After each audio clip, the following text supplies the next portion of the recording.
स्वामी राहणार वडबरंबी तालुका देवणी जिल्हा लातूर।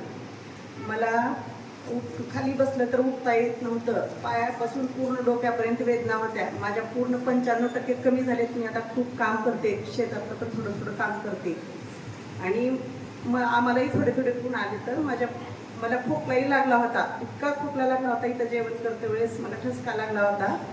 तर मी इथं परत महाराजांना बोलल्यानंतर माझा खोकला कमी झाला आता। आणि माझ्या पतीला अंगठ्याला, डाव्या हाताच्या अंगठ्याला जखम झाली होती, अचानक काहीच समजलं नव्हतं। तर खूप दवाखाने केलो आम्ही, पण कमी झालं नव्हतं। इथं महाराजांच्या आशीर्वादानं कमी झालं। टाळ्याच्या गजरामध्ये स्वागत करूया। माझ्यासाठी कमरेसाठी दवाखाने मी भरपूर केले होते, गीर, लातूर, पुन्हा परत हैदराबाद, सोलापूर एवढे करून मी इथं आले होते बरं का। बसता येत नव्हतं? हो बसता येत, उठता येत नव्हतं? उठता येत नव्हतं, थांबून चालत होते। बस खाली बसलं तर असं उठायला वेळ वरी या इकडे वरी या। मला बसताही येत नव्हतं आणि उठताही येत नव्हतं। प्रचंड चौकार मला त्या मला उठताही येत नव्हतं आणि बसताही येत नव्हतं। खाली बसलं की उठता येत नव्हतं।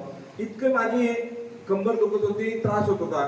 परंतु इथला आशीर्वाद घेतल्यानंतर आता उठून दाखवता, बसून दाखवता, उठा, बसा, बसा, उठा, बसा।